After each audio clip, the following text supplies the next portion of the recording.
Friends, welcome back to my channel कोविड-19 tutorials by advocate RK Jha. कल हमने नया सब्जेक्ट स्टार्ट किया था, that is the sale of goods act 1930 और इसमें हमने दो टॉपिक्स कवर किए थे। पहला उसका इंट्रोडक्शन और दूसरा फॉर्मेशन ऑफ कॉन्ट्रैक्ट। और इसके हमने फर्दर तीन टॉपिक्स कवर किए थे। कौन कौन से? कॉन्ट्रैक्ट ऑफ सेल था एक, तो दूसरा था फॉर्मेलिटीज ऑफ कॉन्ट्रैक्ट, तीसरा था सब्जेक्ट मैटर ऑफ कॉन्ट्रैक्ट। आज हम इसके फर्दर दो टॉपिक्स कवर करेंगे। कौन कौन से? एक तो प्राइस और दूसरा कंडीशंस एंड वारंटीज।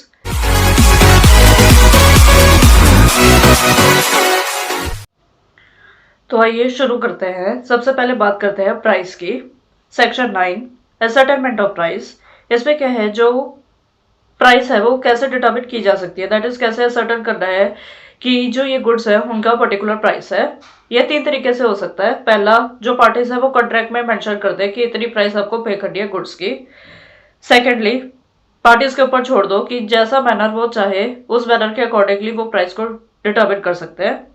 या तीसरा, उनको जो भी कोर्स ऑफ डीलिंग है दोनों पार्टीज की, उस कोर्स ऑफ डीलिंग के हिसाब से वो जो प्राइस है उसको वो डिटरमिन कर सकते हैं। अब जहाँ पे कि जो ये प्राइस है वो सर्टन नहीं हो पा रही है, तो उस सिचुएशन में क्या होगा? उस सिचुएशन में जो बायर है वो सेलर को रीजनेबल प्राइस पे करेगा। अब ये टर्म रीजनेबल प्राइस क्या होती है ये देखा जाएगा as per the facts and circumstances of each case. Section 10 agreement to sell at valuation. अब इसमें क्या है कि अगर पार्टीज के बीच में एग्रीमेंट हुआ है ये कहा गया है कि जो थर्ड पार्टी है वो जो गुड्स है उनको वो वैल्यूएशन करेगी, दैट इज जो गुड्स है उनकी जो प्राइस है वो थर्ड पार्टी बताएगी। तो अगर उस सिचुएशन में क्या है, अगर थर्ड पार्टी वो प्राइस बता देती है कि इतनी प्राइस आपको पे करनी है गुड्स की, देन इट्स ओके। बट अगर वो नहीं बता पा रही है तो उस सिचुएशन में क्या होगा, जो ऐसा कॉन्ट्रैक्ट होएगा वो अवॉइड हो जाएगा। अब इसका प्रोवाइजो क्या कहता है? इसका प्रोवाइजो ये कहता है कि एक बायर है, उसको सेलर ने या तो सारी की सारी गुड्स पे कर दी है या उन गुड्स का कुछ पार्ट पे किया है और वो सेलर ने वो गुड्स यूज कर ली हैं। तो उस सिचुएशन में क्या होगा, जो बायर है वो बाउंड है कि वो सेलर को रीजनेबल प्राइस पे करे। Again same thing, reasonable price क्या होगा वो as per facts and circumstances देखा जाएगा। तीसरा, सॉरी, इसका सबसेक्शन 2 क्या कहता है? इसका सबसेक्शन 2 ये कहता है कि अगर जो थर्ड पार्टी है जिसने की वैल्यूएशन कर रही थी उसको अगर प्रिवेंट किया जा रहा है या तो बायर द्वारा या फिर सेलर द्वारा कि वो वैल्यूएशन ना कर सके, तो उस सिचुएशन में क्या है, जो डिफॉल्टिंग पार्टी है वो बाउंड है कि वो कंपनसेट करे किसको? उस पार्टी को जिसने कि ऐसा कोई फॉल्ट नहीं किया था। दैट इज टू से, अगर सपोज बायर है वो थर्ड पार्टी को प्रिवेंट कर रहा है किसी तरीके की वैल्यूएशन करने से और उसे क्या है कि सेलर को कुछ नुकसान हुआ है, तो उस सिचुएशन में क्या है, बायर ये बाउंड होएगा कि वो सेलर को जितना भी नुकसान हुआ है उसकी वो भरपाई करे।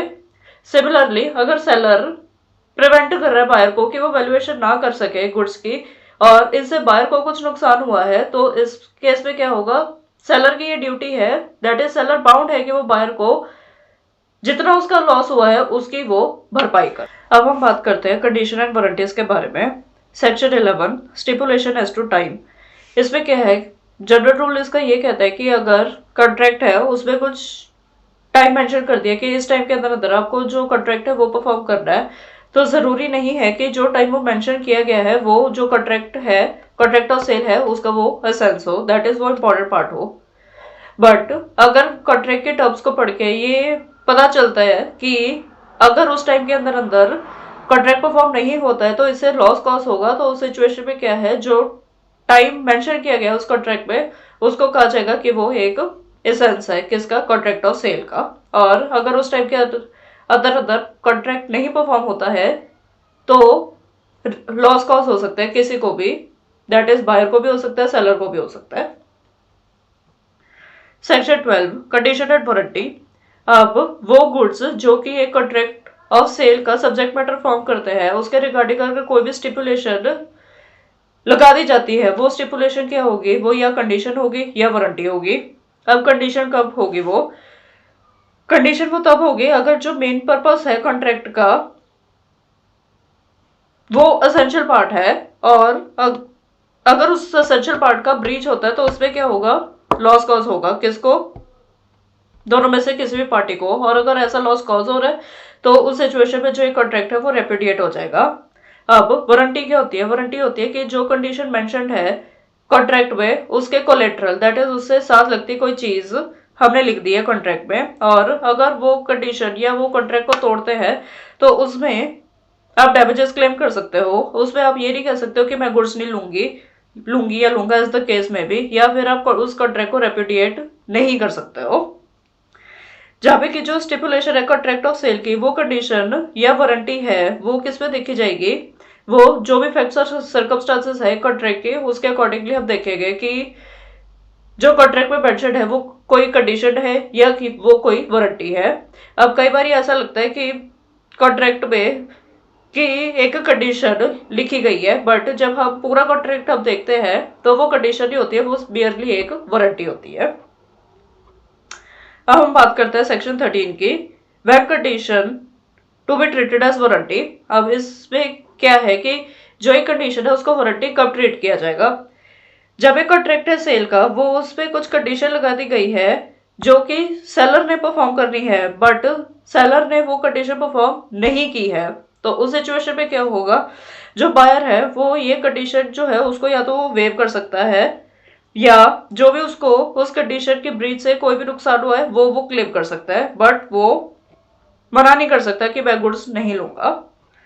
अब जहाँ पे कि जो कॉन्ट्रैक्ट है सेल का वो सेवरेबल नहीं है, दैट इज अलग नहीं किया जा सकता, और जो बायर है उसने या तो सारी के सारी गुड्स क्लेम कर ली हैं या गुड्स का कुछ पार्ट क्लेम कर लिया है, और उसके बाद अगर सेलर ने कोई जो कंडीशन मेंशन थी कि ये कंडीशन पूरी करनी है उसका ब्रीच किया है, तो उस सिचुएशन में क्या होगा?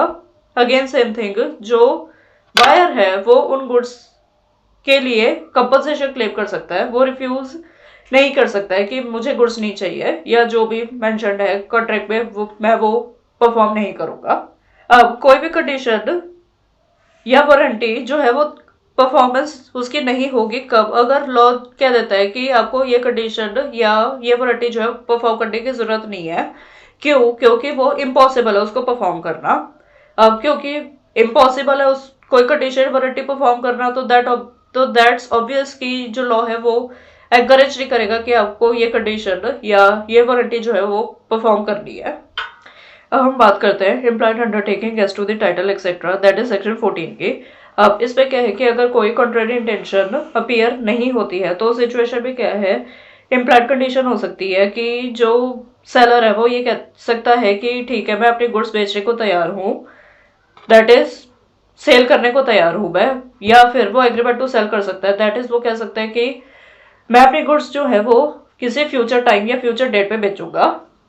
फिर इसमें हो सकती है कोई इम्प्लॉयड वारंटी कि जो बायर है उसको बायर जो है उसको ये कहा जा सकता है कि आप जो ये गुड्स हैं उनको आप पोजेशन में रखो या उनको आप एंजॉय करो।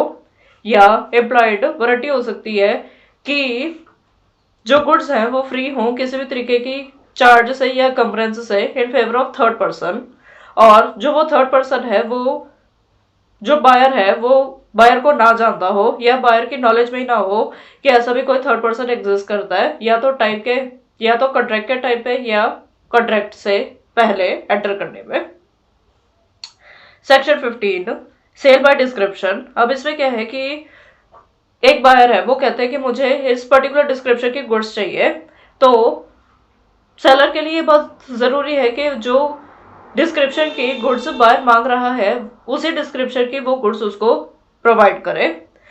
बट अगर सेल है सैंपल और डिस्क्रिप्शन के अकॉर्डिंग, और बायर कह रहे कि मेरे को इस डिस्क्रिप्शन के हिसाब से गुड्स चाहिए, बट जो सेलर है वो सैंपल के हिसाब से उसको वो गुड्स बेच देता है, तो ये सफिशिएंट ग्राउंड नहीं है ये कहने का कि सेलर ने अपना पार्ट जो है वो परफॉर्म कर लिया है।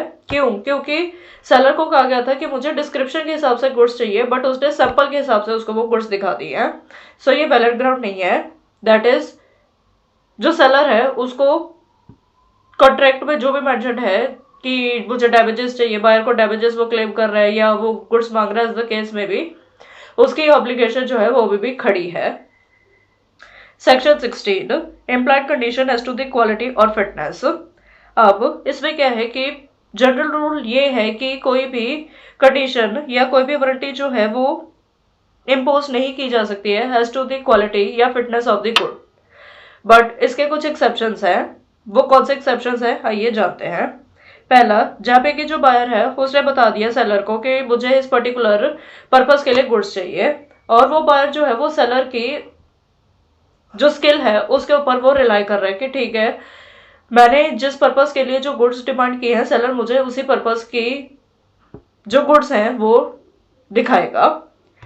अब अगर बायर जो है वो कहते हैं कि मुझे इस पर्टिकुलर ट्रेडमार्क या पर्टिकुलर पेटेंट नेम पे गुड चाहिए, तो उस सिचुएशन में क्या पर्पस है, पर्पस बायर का सॉल्व हो रहा है नहीं हो रहा है, ये फैक्ट मैटर नहीं करेगा।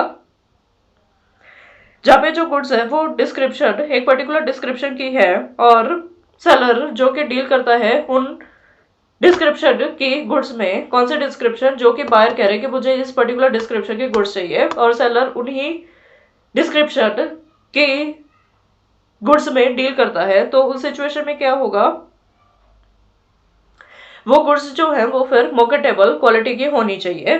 बट अगर बायर वो गुड्स को देख लेता है, अच्छे से एग्जामिन कर लेता है, और उसको वो डिफेक्ट्स नहीं मिलते हैं, तो वो बाद में वो डिफेक्ट्स उसको नजर आते हैं कि ये डिफेक्ट है इस गुड में, तो बाद में जाके फिर सेलर को अपाउंड नहीं कर सकता है। कोई भी एक ऐसी इम्प्लाइड वारंटी या कंडीशन जो कि सेटिस्फाई करे एक क्वालिटी को या किसी फिटनेस को, कोई भी एक ऐसी इम्प्लाइड कंडीशन या वारंटी जो है वो उस कंडीशन या उस वारंटी को वो पूरा नहीं कर सकती है जो कि इस एक्ट में मेंशन्ड हो। बट अगर वो इस एक्ट के इनकंसिस्टेंट है तो फिर अकॉर्डिंगली जो भी कॉन्ट्रैक्ट होगा दोनों पार्टीज का, वो उस कॉन्ट्रैक्ट के हिसाब से देख लेंगे कि कैसे क्या करना है आगे, कैसे फ्यूचर ट्रांजेक्शन कैसे उसको डील करना है।